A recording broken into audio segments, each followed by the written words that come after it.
جس کے بنا پر وہ جنت میں میرا ساتھی ہوگا. وہ تو گوشت کی دکان پہ گوشت کاٹ رہا ہے, گراہک آ رہا ہے, گوشت دے رہا ہے. یہ موسیٰ علیہ السلام کو یہ نوجوان پہچانتا نہیں تھا کہ یہ اللہ کے پیغمبر ہے. موسیٰ علیہ السلام دور بیٹھے دیکھ رہے ہیں کہ گراہک آ رہا ہے, گوشت کاٹ رہا ہے, وزن کر کے دے رہا. اور قربان جاؤ, گوشت کو وزن کر رہا ہے, وہ بیچتا چلا جا رہا ہے. موسیٰ علیہ السلام دیکھنا چاہتے ہیں کہ یہ نوجوان کون سا عمل کرتا ہے, کیا تہجد پڑھتا ہے, کتنا عبادت گزار ہے, کیا ہے یہ میں جنت میں میرا ساتھی ہے. کئی گھنٹہ بیٹھے رہے, آپ نے کوئی عمل نہیں دیکھا, صرف گوشت بیچتے ہوئے دیکھا, صرف گوشت بیچتے ہوئے دیکھا. اچھا جب شام ہوئی تو گوشت کا دکان یہ نوجوان بند کیا. اب کچھ نرم گوشت کو جو نے کاٹ کے انہوں نے اپنا جھولا میں ڈالا, دکان سمیٹا, جھولا اٹھایا, گھر کی طرف چلنے لگا. تو موسیٰ علیہ السلام نے کہا کہ نوجوان ذرا ٹھہر. بولا کہیے. بولا کیا تو چاہتا ہے کہ میں تیرا مہمان بن جاؤں؟ تو چاہتا ہے؟ تو نوجوان نے کہا کہ خوش نصیبی ہماری ہے, اگر آپ میرے گھر چلنا چاہیں آپ میرے مہمان بن جائیے. پہچانتا نہیں تھا کہ اللہ کے پیغمبر. بولا شوق سے آپ میرے گھر چل سکتے ہیں. بولا چل. آگے نوجوان ہے, پیچھے اللہ کے پیغمبر حضرت موسیٰ علیہ السلام ہے. جب گھر پر یہ نوجوان پہنچا, موسیٰ علیہ السلام کو بٹھایا, دیکھتا ہے کہ اس کونے میں ایک چارپائی پڑی ہے, وہاں پر ایک ضعیفہ عورت, کمزور سی نحیف سی عورت, بڑھیا جو ہے وہ پڑی ہوئی. یہ نوجوان قریب گیا اور ماں سے اشارے میں کچھ بات کیا, بڑھیا سے, ضعیفہ سے, اور اٹھایا, پانی کے چند گھونٹ پلائے, پھر ماں کو سلا دیا. وہ نوجوان آیا, برتن دھویا, ہانڈی چڑھایا چولہے پہ اور گوشت پکایا. گوشت پکانے کے بعد آٹا گوندا, روٹی پکائی, اور روٹی پکانے کے بعد ایک پیالہ لیا, شوربہ ڈالا گوشت کا, اور وہ ایک روٹی توڑ کر کے اس میں اچھا سے ملایا, ملائم کیا, ایک دم صاف لکوڈ کر دیا. موسیٰ علیہ السلام دیکھتے جا رہے ہیں, اللہ کے پیغمبر دیکھتے جا رہے ہیں. قربان جائیے, لکوڈ ہو گیا. یہ نوجوان چارپائی کے قریب گیا, چارپائی کے کونے میں بیٹھا, اپنی ماں کو اٹھایا, ہاتھوں میں سینے سے لگایا, یوں سینے سے لگایا, اور ماں کے پیالے میں پانی لے کر پہلے چہرہ دھویا اور اپنا گمچھا سے ماں کے چہرے کو پوچھا. پھر روٹی کا لقمہ اٹھا کر ماں کے منہ میں ڈالا. وہ ماں کھاتی جا رہی ہے, کچھ بول رہی ہے, اتنی طاقت تو نہیں, آواز تو نہیں ہے وہ دور والے سمجھ پائیں. تو موسیٰ علیہ السلام نے کان لگایا کہ یہ بول کیا رہی ہے. تو نوجوان سے پوچھا کہ تیری ماں کچھ بول رہی ہے. تو نوجوان بولا کہ میں کیا بتاؤں, میری ماں ایسی دعا مانگ رہی ہے کہ میں بتا نہیں سکتا. میں اپنی ماں کی خدمت کرتا ہوں تو میری ماں یہی دعا کرتی ہے ہمیشہ کہ یا اللہ میں اپنے بیٹے سے راضی ہوں, تو اسے جنت میں موسیٰ کا ساتھی بنا دے, موسیٰ کا ساتھی بنا دینا. تو بتائیے کہاں ہم گنہگار ہیں, اب موسیٰ علیہ السلام اللہ کے پیغمبر ہیں, بھلا ساتھی بن سکتے ہیں؟ موسیٰ علیہ السلام نے اس کے پیٹھ پہ ہاتھ کو رکھا اور کہا کہ بیٹا جانتے ہو تم خوش نصیب ہو, اللہ نے وہ مقام عطا فرمایا, موسیٰ تیرے سامنے کھڑا ہے. ماں کی دعا رد نہیں ہوتی, باپ کی دعا رد نہیں ہوتی.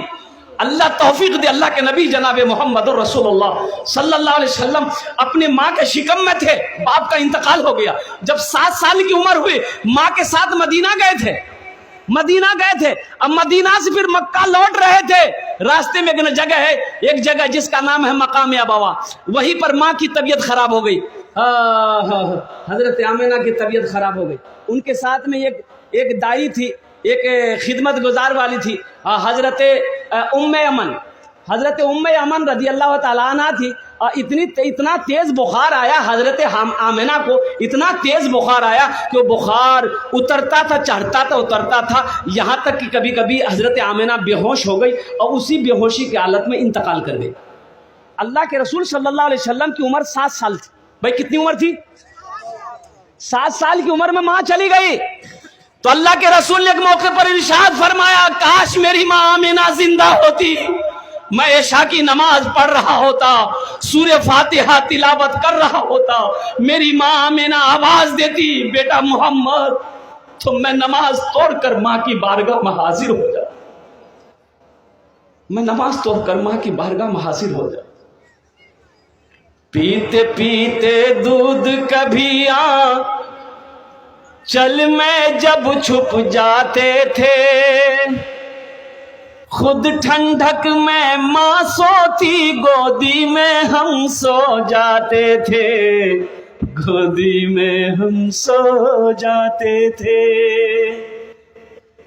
ماں نیا کپڑا پہن کے بیٹھی ہے، بچہ کو گود میں لے کر، بچہ پیشاب کر دیا، ماں کو گھن نہیں آتی، رات میں بستر میں بچہ سویا ہے، بچہ پیشاب کر دیا اور کوئی دوسرا بستر نہیں ہے، ماں پیشاب کی طرف آ کے لیٹ جاتی ہے، اپنے بچے کو سوکھے میں سلاتی۔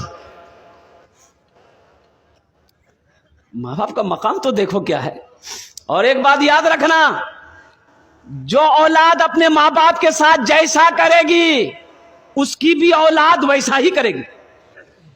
ایک بیٹا باپ کے کلے کالر کو پکڑا، کھینچ کے گھر سے نکالا باہر، کھینچ کے لے کے جا رہا تھا، تو ایک جگہ پہ جا کے باپ رک گیا، بولا بیٹا بس کر، بس کر، اس سے آگے مجھے مت لے جا۔ یہیں تک میں نے بھی اپنے باپ کو کالر پکڑ کے کھینچ کے لایا تھا، یہیں تک میں نے بھی اپنے باپ کو کالر پکڑ کے کھینچ کے لایا تھا، اس کا بدلہ تم نے وصول کر لیا ہے۔ اس لیے نوجوانوں، میرے بچوں، ایک بات یاد رکھنا، آج تم جیسے اپنے ماں باپ کے ساتھ کرو گے، قسم خدا کی تمہاری اولاد بھی کل ہو کر ویسا ہی تمہارے ساتھ کرے گی۔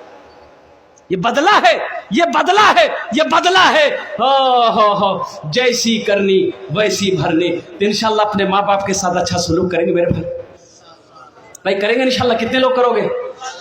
پیتے پیتے دودھ کبھی چل میں جب چھپ جاتے تھے، خود ٹھنڈک میں ماں سوتی، خود ٹھنڈک میں ماں سوتی، سوکھے میں ہم سو جاتے تھے، گودی میں ہم سو جاتے تھے۔ ماں بولی من بھاون میرا بیٹا روپ سمان ہے، جو ماں کی ممتا نہ سمجھے وہ کتنا نادان ہے، وہ کتنا نادان ہے جن کے سر پہ ماں کی ممتا، جگ میں بڑا انسان ہے، جگ میں بڑا انسان ہے۔ اس میں سے بہت سارے بھائی ہمارے ہوں گے جن کی ماں نہیں ہوگی، جس کا باپ اس دنیا سے چلا گیا، ماں چلی گئی۔ افسوس ہوتا میرے بچوں، ماں باپ کا مقام کیا ہے، ماں باپ کیسی دولت ہے۔ ان کے دلوں سے پوچھو جن کی ماں باپ زندہ نہیں ہے، مجھ سے پوچھو کہ میرے ماں باپ آج نہیں ہیں، قربان جاؤ ان سے پوچھو جن کی ماں نہیں ہے، جس کا باپ نہیں ہے، تم کیا سمجھو گے؟ اس دولت، یہ دولت اللہ نے دیا ہے، اس کی عزت کرو، اس لیے کہ ماں باپ کے قدموں کے نیچے جنت ہے۔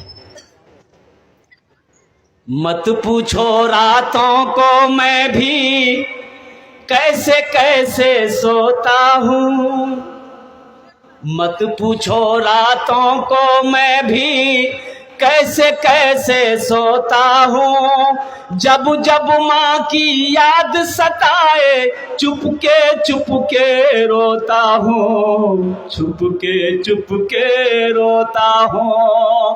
ہے حیدر ماں کے چرنوں میں تن من دھن قربان ہے، جو ماں کی ممتا نہ سمجھے وہ کتنا نادان ہے، وہ کتنا نادان ہے۔ ان کے دل سے پوچھو